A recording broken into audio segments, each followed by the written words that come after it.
আল্লাহ রাব্বুল আলামিন আমাদেরকে পৃথিবীতে একা একা ছেড়ে দেননি। পৃথিবীতে পাঠিয়ে দিয়ে আল্লাহ পাক আমাদেরকে আসমানি কিতাব দিয়েছেন। কি দিয়েছেন? প্রত্যেক যুগে যুগে আসমানি কিতাব এসেছে।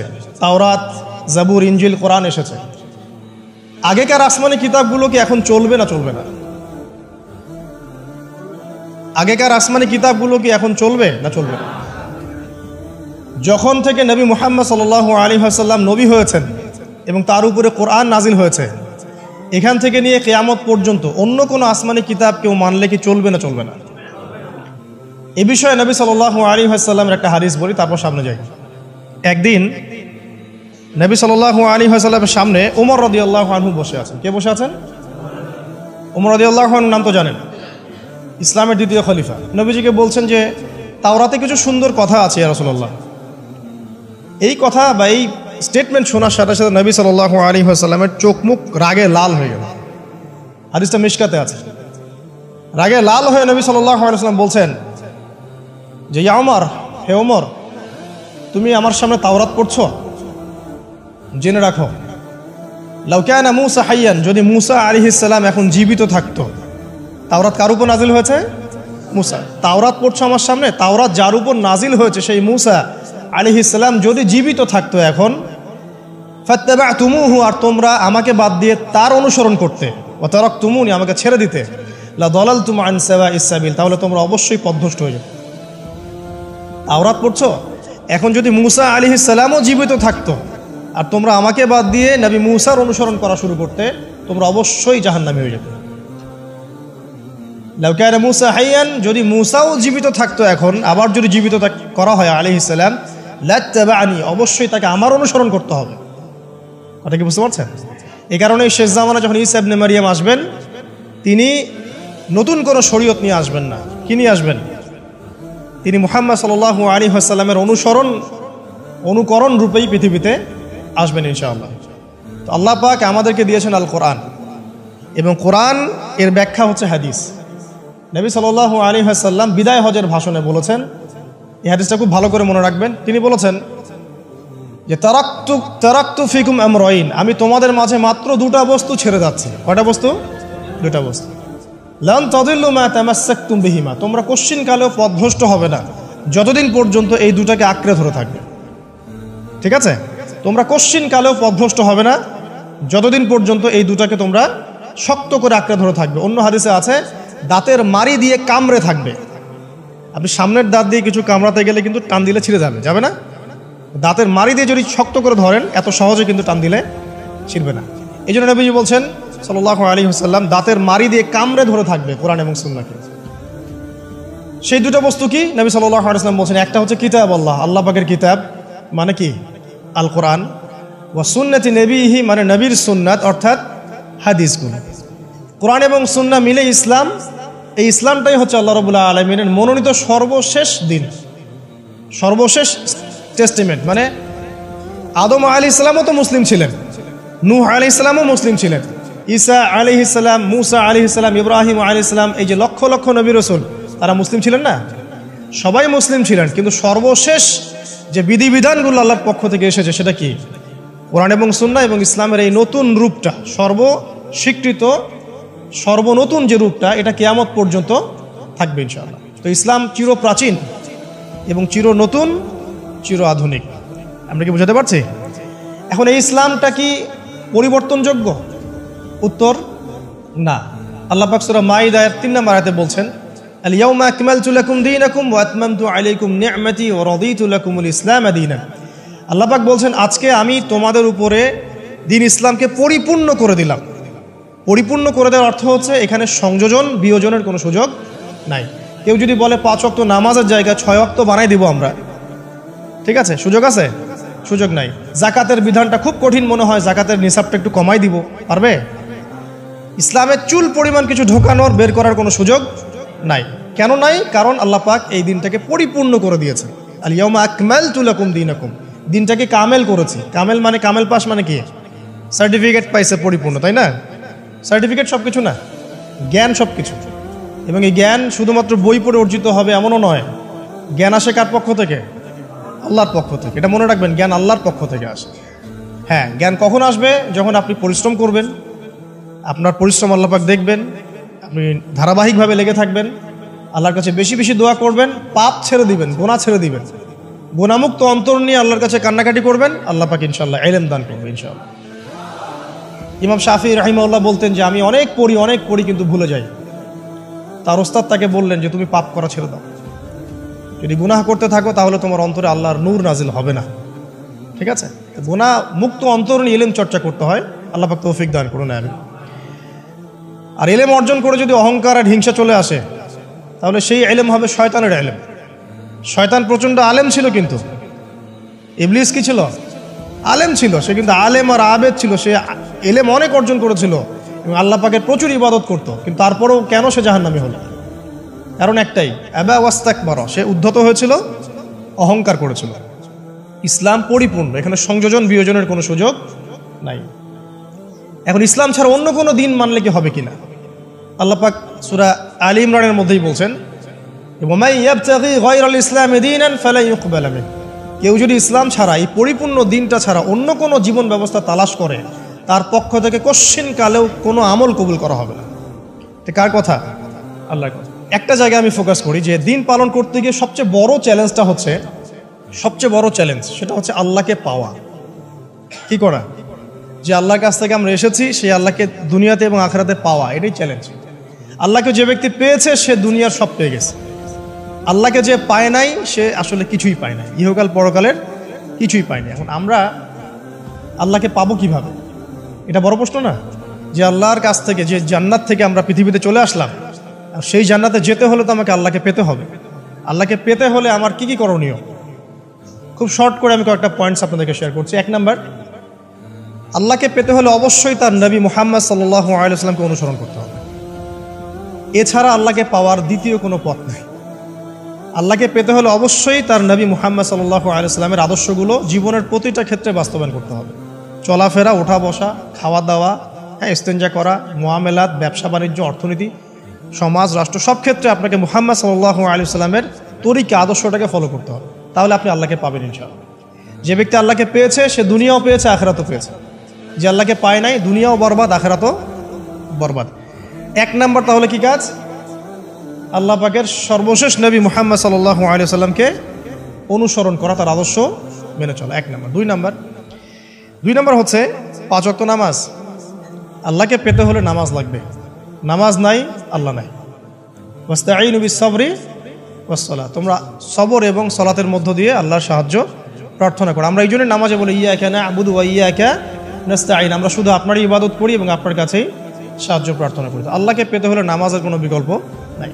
যে ব্যক্তি নামাজ পড়ে না, আল্লাহর সাথে তার কোনো সম্পর্ক নেই, নো কানেকশন। আপনি যে কোনো কিছু চাচ্ছেন, সেজদায় পড়ে আল্লাহর সামনে আত্মসমর্পণ করেই চাইতে হবে।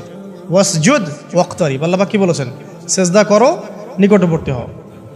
তো ব্যাখ্যা অনেক করা যায়। নামাজ না পড়লে কিন্তু মানুষ কুফরিতে লিপ্ত হয়। যে ব্যক্তি মান তারাকা সালাতান মুতাআম্মিদান ফাকাদ কাফারা, যে ব্যক্তি সালাতকে অস্বীকার করে, ফরজ নামাজকে অস্বীকার করে, সে ব্যক্তি কিন্তু কুফরিতে চলে যায়। ঠিক আছে। তারপরে বাইনা রাজুলি ওয়া বাইনা শিরকি ওয়াল কুফরি তারকুস সালাহ, একজন মুমিন বান্দা এবং অমুসলিমদের মধ্যে পার্থক্যই নামাজ। নামাজের বিষয়ে অনেক কথা আমি আগেও বলেছি, আপনারা শুনেছেন, অন্য আলেমদের কাছেও শুনেছেন। এক বাক্যে নামাজ না পড়লে ইসলামের রশিটা কেটে যাবে। মুআজ বিন জাবালকে নবী সাল্লাল্লাহু আলাইহি ওয়াসাল্লাম বলেছেন যে যদি মান তারাকা সালাতান মুতাআম্মিদান, কেউ যদি সালাতকে ইচ্ছা করে ছেড়ে দেয়, ফাকাদ বারিআত মিন জিম্মাতিল্লাহ, সে ব্যক্তি আল্লাহর জিম্মেদারি থেকে মুক্ত হয়ে যাবে। তার উপর আল্লাহর কোনো জিম্মাদারি নাই, আল্লাহর নিরাপত্তা, জিম্মাদারি থেকে সে মুক্ত। তো 5 ওয়াক্ত নামাজ আল্লাহ পাক আমাদের সবাইকে জামাতের সাথে পড়ার তৌফিক দান করুন। এর পাশাপাশি নফল নামাজ বাড়িয়ে দেওয়ার তৌফিক দান করুন, এবং স্পেশালি তাহাজ্জুদের নামাজ যদি পারেন, 2 রাকাত হলেও নিয়মিত তাহাজ্জুদের নামাজ পড়ার তৌফিক আল্লাহ পাক আমাদেরকে দান করুন। আর নামাজের বাহ্যিকতা নিয়ে এত বেশি ঝগড়ায় যাবেন না। এখন আমরা যত ঝগড়া নামাজের বাহ্যিকতা নিয়ে, হাত বাঁধা, রফুল ইয়াদাইন, আমিন আর পায়ে পা, এগুলো নিয়ে ঝগড়ার শেষ আছে? নাই। ইসলামের বিরোধী শক্তিরা হাত ভেঙে ফেলার পায়তারা করে ফেলেছে অলরেডি।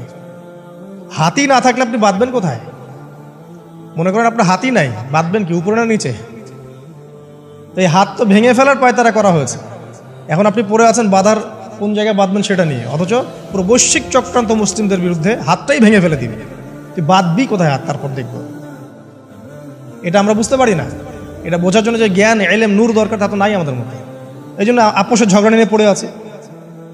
যে ছোটোখাটো যে ইখতলাফি মাসআলাগুলো চলে আসছে দীর্ঘদিন থেকে, এগুলোর কোনো সমাধানে আসতে পারবে না কিন্তু কেউ। পক্ষে বিপক্ষে কথা চলতেই থাকবে কিয়ামত পর্যন্ত, ওইগুলো নিয়ে আমরা ব্যস্ত আছি। তো আমি রিকোয়েস্ট করব নামাজের আধ্যাত্মিকত্বের দিকে ফোকাস করুন।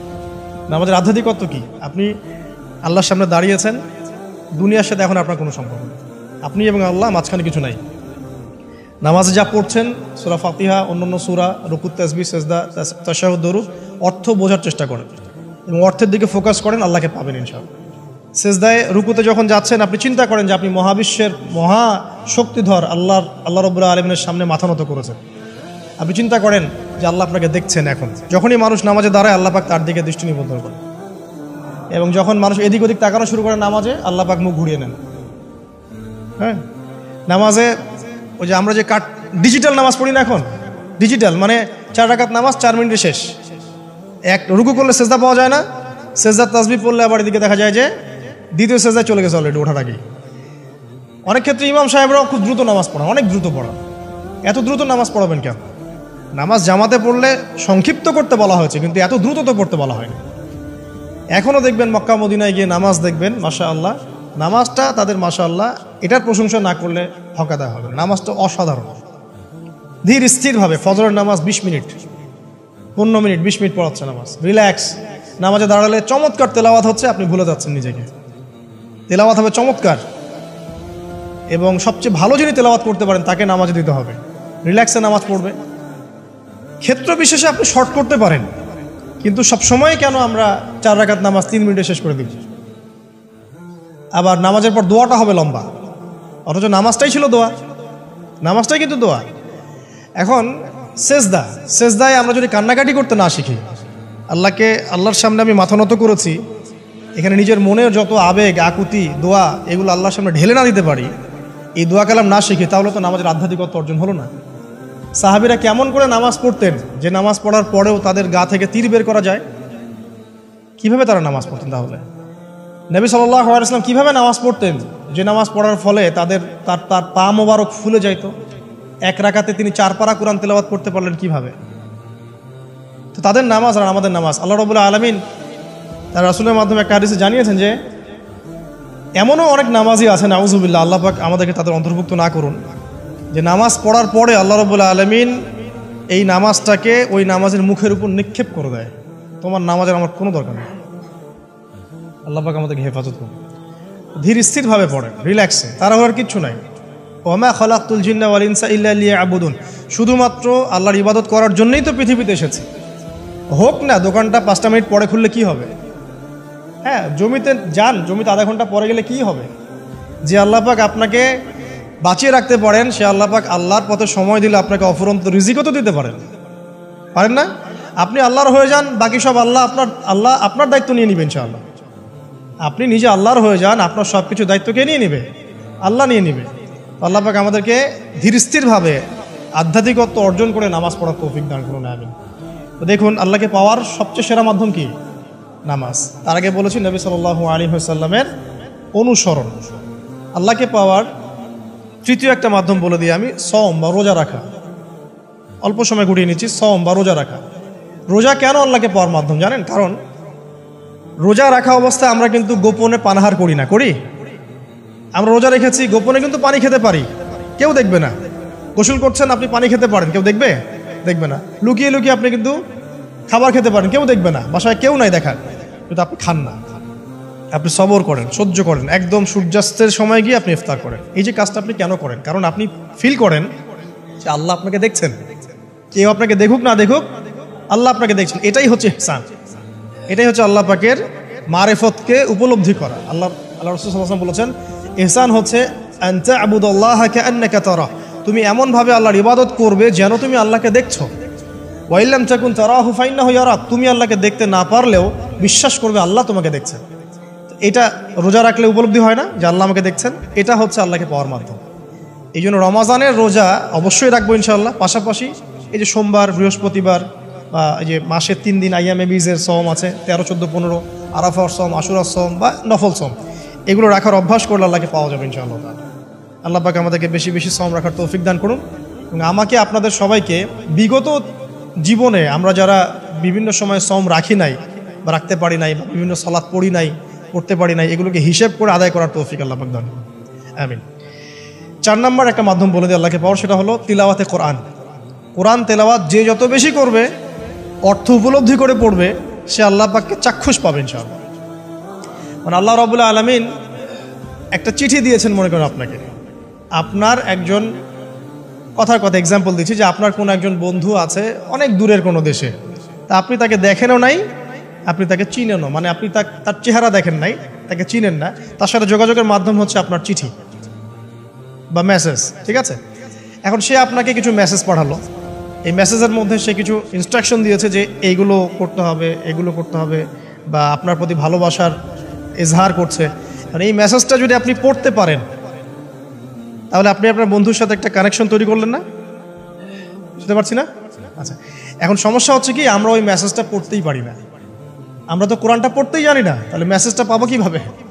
আর যারা পড়তে জানি সেই ভাষাটা বুঝি না। এখন ওই বন্ধু মনে করেন চিঠি লিখেছে বাংলা ভাষায়, আর আপনি বাংলা পড়তে জানেন না, তাহলে কি পারবেন উপলব্ধি করতে তার মনের ভাব, সেই বন্ধুর আবেগ, ভালোবাসা, প্রেম আপনি কি উপলব্ধি করতে পারবেন?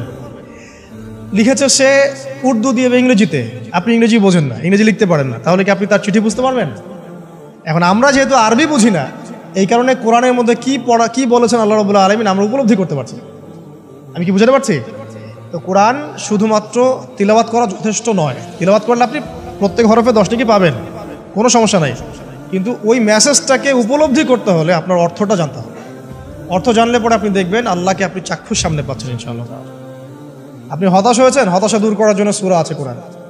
বিপদে পড়েছেন, বিপদ দূর করার সূরা আছে কোরআন। আপনার রিজিকের সমস্যা কাটানোর সূরা কোরআনে আছে। কোনো হাজতের প্রয়োজন, সূরা ইয়াসিন, হাজতের সূরা চলে আসে। অসুস্থ হয়েছেন, শেফার সূরা কোরআনে আছে। বা কাউকে জিন টোনা করা হয়েছে, বান টোনা করা হয়েছে, ওর শেফাও কোরআনে আছে। এমন কোনো বিষয় নাই যেটা আল্লাহ রাব্বুল আলামিন কোরআনের মধ্যে নাজিল করেন নাই। ব্যবসা করতে চান, কোরআন কথা বলবে, ঠিক আছে? আপনি সামাজিক বিষয়ে ডিল করতে চান, সূরা হুজুরাত কথা বলবে। আপনি ইতিহাস ভালোবাসেন, কোরআনে ইতিহাস দিয়ে ভর্তি করা আছে। আপনি কাব্য ভালোবাসেন, কবিতা পড়তে ভালোবাসেন, কোরআনের মধ্যে কবিতা দিয়েও ভর্তি আছে। আর রহমান আল্লামাল কোরআন খালাকাল ইনসান, এখানে ছন্দ আছে না? প্রত্যেকটা ছন্দ, ওয়ান নাজমি ইযা হাওয়া মা দাল্লা সাহিবুকুম ওয়া মা গাওয়া ওয়া মা ইয়ানতিকু আনিল হাওয়া, ছন্দ আছে না? আপনি উপন্যাস ভালোবাসেন, কোরআনে অনেক উপন্যাস আছে। যা চান তাই পাবেন কোরআন। এক কথায় আপনি আল্লাহকে পাবেন কোরআনের মধ্য দিয়ে। কোরআনের সাথে যার সম্পর্ক যত বেশি, আল্লাহর মারেফত সে তত বেশি পাবে ইনশাআল্লাহু আজ্জা ওয়া জাল। 4টা বলেছি না? 5 নম্বর হচ্ছে হজ উমরা করা। হজ উমরা আল্লাহ পাক আমাদের সবাইকে বেশি বেশি করার তৌফিক দেখ। হজ এবং উমরা এমন কিছু কাজ আছে যে কাজগুলো সরাসরি আপনার সাথে আল্লাহ পাকে কানেকশন করা হবে। আরাফার মাঠে যাবেন, ওই মাঠে কি কিয়ামত হবে না? আল্লাহকে চিনতে পারবেন এখানেই। তারপরে যে সাই করেন না, সাফা মারওয়া সাই করে, ওখানে গেলে আপনি বুঝতে পারবেন যে কিভাবে ইসমাইল আলাইহিস সালামকে পানি দেওয়ার জন্য তার মা হাজরা এখানে দৌড়াদৌড়ি করেছে। বাইতুল্লাহ দেখবেন, আপনি চিনবেন যে আল্লাহর তাওহীদ কি জিনিস। চোখে দেখার সাথে সাথে আপনার ভিতরে এমন একটা ফিলিংস আসবে যেটা ভাষায় প্রকাশ করা যাবে না। চোখে দেখার সাথে সাথেই এমন একটা ফিলিংস আসবে, আপনাকে আমি এটা ভাষায় প্রকাশ করে বোঝাতে পারবো না। আপনি জানবেন ইব্রাহিম আলাইহিস সালাম এবং তার ছেলে ইসমাইল আলাইহিস সালাম বাপ বেটা মিলে রাজমিস্ত্রির কাজ করেছে। এটা আপনি জামজাম কূপ দেখবেন, পানি পান করবেন, আল্লাহকে চিনতে পারবেন যে এই কূপ তো অলৌকিক, এই কূপের মতো কূপ নাই পৃথিবীতে, এর পানি কখনো শেষ হয় না, এবং এই পানি খেয়ে মানুষ বেঁচে থাকতে পারে, খাবারের দরকার হবে না। দীর্ঘদিন পর্যন্ত এই পানি খেয়ে মানুষ বেঁচে থাকতে পারবে, খাবারের প্রয়োজন হয় না। তো এই পানির মধ্যে এমন কিছু উপাদান আছে যেটা মানুষের শরীরের রোগগুলোকে শেফা দিয়ে দিবে ইনশাআল্লাহ তাআলা আল্লাহর হুকুমে। তো প্রত্যেকটা কাজে রাসূল সাল্লাল্লাহু আলাইহি ওয়াসাল্লাম শহরে গেছেন মদিনায়, ওই মদিনার বাতাসটা আপনাকে বলে দিবে যেটা এটা একটা অন্যরকম শহর, ঠিক আছে? রাসূল সাল্লাল্লাহু আলাইহি ওয়াসাল্লামের রওজায় যাবেন, সামনে দাঁড়াবেন, আপনি আল্লাহকে চিনতে পারবেন। আপনি আর পৃথিবীতে থাকবেন না, অন্য জগতে চলে যাবেন। ওই যে বাকিউল গারকাত আছে, সাহাবীদের কবরস্থান জান্নাতুল বাকি, ওখানে ঢুকবেন, আপনার কাছে মনে হবে যে পৃথিবীটা আসলে কিছুই না। পৃথিবীর সবচেয়ে সেরা মানুষগুলো এই মাটির নিচে শুয়ে আছে, ওখানে আপনাকে খুবই তুচ্ছ মনে হবে তাদের সামনে। এই যে মানে বিভিন্ন জায়গায় গিয়ে আল্লাহকে চিনতে পাওয়া, এটা সবচেয়ে ভালো হয় হজ এবং উমরাতে গিয়ে। আল্লাহ পাক আমাদেরকে তৌফিক এনায়েত করুন, আমিন। তো এটা একটা আল্লাহকে পাওয়ার নিদর্শন। যাদের হজ ফরজ হয়ে গেছে অবশ্যই হজ করে ফেলবেন, আর যাদের সামর্থ্য আছে তারা বেশি বেশি উমরা করবেন। নবী সাল্লাল্লাহু আলাইহি ওয়াসাল্লাম বলেছেন, এক হজ পরের হজের মধ্যে যত গুনাহ মাফ করিয়ে দেয়, এক উমরা পরের উমরার মধ্যে যত গুনাহ সেগুলোকে মাফ করিয়ে দেয়। আল্লাহ পাক আমাদেরকে এই আমলগুলো করার তৌফিক এনায়েত করুন। 6 নাম্বার বলছি জিকির। আল্লাহ পাকের জিকির বাড়াতে হবে। যে আল্লাহ পাকের জিকির যত বেশি করবে সে আল্লাহ পাকের মারিফত তত বেশি উপলব্ধি করবে, আল্লাহকে পাবে ইনশাআল্লাহ। আর এই জিকির করার জন্যে অজুও শর্ত নয়, জানেন? আল্লাহর জিকির করার জন্য কিন্তু অজু শর্ত নয়। আপনি মনে মনে চলতে ফিরতে অলওয়েজ সুবহানাল্লাহ, আলহামদুলিল্লাহ, আল্লাহু আকবার, লা ইলাহা ইল্লাল্লাহ, আস্তাগফিরুল্লাহ পড়তেই থাকতে পারেন। কষ্টের কিছু আছে? খালি জবান চলবে, খালি জবান চলবে। মাঠে কাজ করছেন, ওই যে লাঙল দিয়ে কাজ করছেন, সেচ দিচ্ছেন, আপনি পড়তে থাকবেন আস্তাগফিরুল্লাহ ওয়া আতুবু ইলাইহি, লা হাওলা ওয়ালা কুওয়াতা ইল্লা বিল্লাহ, সুবহানাল্লাহ, আলহামদুলিল্লাহ, লা ইলাহা ইল্লাল্লাহ, আল্লাহু আকবার। কোনো সমস্যা? কোনো সমস্যা নেই। রান্না বান্না করছে মেয়েরা, এটা করতে করতে পড়তে পারবে না? গাড়ি ড্রাইভ করছেন, ড্রাইভ করতে করতে আপনি পড়তে পারবেন লা ইলাহা ইল্লাল্লাহ ওয়াহদাহু লা শারীকা লাহু, লাহুল মুলকু ওয়া লাহুল হামদু ওয়া হুয়া আলা কুল্লি শাইইন কাদির। যে কোনো কাজ করতে করতেই ইল্লাল ইস্তিনজা, ইস্তিনজা বাদ দিয়ে। ইস্তিনজা কি জিনিস? প্রসাব পায়খানা। এই সময় এগুলো মুখ দিয়ে বলবেন না, দরকার নাই। আপনি এখানে এরপরে যে সময়গুলো আছে এগুলোতে আপনি জিকির বাড়াবেন। যে যত বেশি জিকির করবে তার কলব তত বেশি পরিচ্ছন্ন হবে। যার কলব যত পরিচ্ছন্ন, আল্লাহর নূর তার কলবে তত বেশি আসবে, সে আল্লাহ পাকে তত কাছে পাবে ইনশাআল্লাহু আযজা ওয়া জাল। 7 নাম্বার, দোয়া ইস্তেগফার বাড়িয়ে দেয়া। আল্লাহর কাছে বেশি বেশি দোয়া করতে হবে। দোয়া বাড়িয়ে দেন। দোয়ার জন্য হুজুর ডাকতে হবে না, দোয়ার জন্য আমাকে ডেকে বাসায় খাওয়ানোরও দরকার নেই। আপনার দোয়ার জন্য আপনি যথেষ্ট। নামাজে দাঁড়ান, নামাজে সেজদায় দোয়া করেন। নফল নামাজ পড়েন, নফল নামাজে সেজদায় দোয়া করেন। নামাজে পড়ে হাত তুলে দোয়া করেন প্রয়োজনে। নামাজে সালাম ফেরানোর আগে দোয়া করেন। যে কোনো ভালো কাজ করেছেন তারপর দোয়া করেন, ঠিক আছে? কোরআন তেলাওয়াত করলেন, দোয়া করেন। তাহাজ্জুদের ওয়াক্তে দোয়া করেন। বৃষ্টি পড়ছে তখন দোয়া করেন, ঠিক আছে? মানে দোয়া কবুলের মোমেন্ট, সময়গুলো, আজান হয়েছে, আজান ইকামতের মাঝখানে দোয়া করেন। এই যে এখন খুতবা হচ্ছে, এই সময় দোয়া করেন, দোয়া কবুল হবে। দিনী মজলিসে বসেছেন, দোয়া করেন। দোয়া করতে থাকেন মনে মনে। যত বেশি আপনি দোয়া করতে পারবেন আল্লাহর কাছে, ইনশাআল্লাহ আল্লাহকে আপনি তত কাছে পাবেন ইনশাআল্লাহ। এটা আল্লাহকে পাওয়ার অন্যতম মাধ্যম। এবং ইস্তেগফার, ইস্তেগফার মানে কি? তওবা করা। আস্তাগফিরুল্লাহাল্লাযী লা ইলাহা ইল্লা হুয়াল হাইয়ুল কাইয়ুম ওয়া আতুবু ইলাইহি। এটা বেশি বেশি পড়বেন। দিনে কমপক্ষে 70 বার বা 100 বার পড়ার চেষ্টা করবেন। আল্লাহ পাক তৌফিক দান করুন। কয়টা বলেছি ভাই? 7টা। আচ্ছা, 8 নাম্বার হচ্ছে সদকা করা। সদকা, দান সদাকা আল্লাহর কাছে খুব বেশি পছন্দের। দান সদকা করার জন্য সম্পদ লাগে না। আমার কথা শোনেন, দান সদকা করার জন্য সম্পদ লাগে না, কলিজা লাগে, মন লাগে। বহু বড় বড় মানুষ আছে দান সদকা করতে পারে না, কোটিপতি, জাকাত দেয় না, আছে না? আর বহু গরিব মানুষ ভ্যান চালায়, কৃষিকাজ করে, দেখবেন 100 টাকা দান করে দিল। মন থাকতে হয়, মন, কলিজা বড় থাকতে হয়। তো যাদের কলিজা বড়, মন বড়, তারা দান সদকা করতে পারবে ইনশাআল্লাহ। আর যার মন বড়, সেখানেই তো আল্লাহ নূর আসবে। সংক্ষিপ্ত মনে সংকীর্ণ মন, আল্লাহ নূর কোত্থেকে আসবে? কথা বুঝতে পারেন নাই?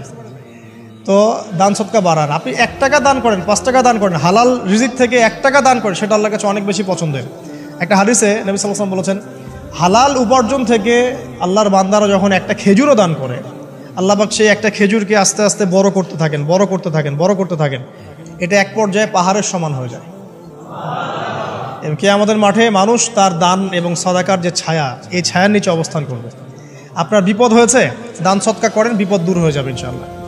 জটিল কোনো রোগ হয়েছে, কোনো ডাক্তার ট্রিটমেন্ট করতে পারছে না, সদকা করেন, রোগ ভালো হয়ে যেতে পারে ইনশাআল্লাহ। সদকার ব্যাপক ফজিলত আছে। সদাকা, দান সদাকা, দোয়া, এগুলো তাকদিরের যে বিপদ আপদগুলো আছে না, ঝুলে আছে, আমাদের তাকদিরে বিপদ আছে না অনেক, এগুলোকেও সরিয়ে দিতে পারে। এই শক্তি আছে দোয়া এবং দান সদকার মধ্যে। আল্লাহ পাক আমাদেরকে বেশি বেশি সদাকা করার তৌফিক দান করুন, আমিন। আর সদাকা নফল না করতে পারলেও কমপক্ষে ফরজ জাকাতটুকু দিবেন, ফরজ জাকাতটুকু দিবেন। কারণ জাকাত, সদকা এবং ব্যবসা, এগুলো হচ্ছে ইসলামিক অর্থনীতির মূল ভিত্তি, এর সাথে কৃষিকাজ। আর দুটো বলে শেষ করে দেই। 9 নম্বর হচ্ছে আমর বিল মারুফ এবং নাহি আনিল মুনকারের কাজ করা, মানে সৎ কাজের আদেশ করা, মানুষকে অসৎ কাজে নিষেধ করা। এই কাজটা যে যত বেশি করবে সে তত বড় ব্যবসায়ী।